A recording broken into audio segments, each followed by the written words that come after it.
Honestly, so myself and Will, you know, we was here a couple of years ago. But myself and Will actually got on very well. He's hated in Wales, though, for whatever reason. He's hated in Wales, probably because he was a successful English captain and everything else.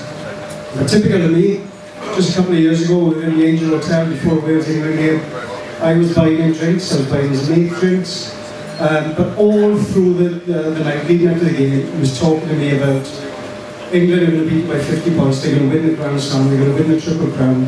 You were rubbish, we are the best. So I was getting a bit pissed off, I'm going to be honest. But I kept buying him drinks, I kept being hospitable.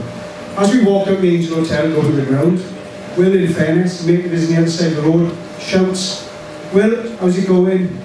Great guy, runs across to see him. As he runs across though, he got knocked over by a van. And I thought to myself, oh, that could have been me. Because I can drive a van.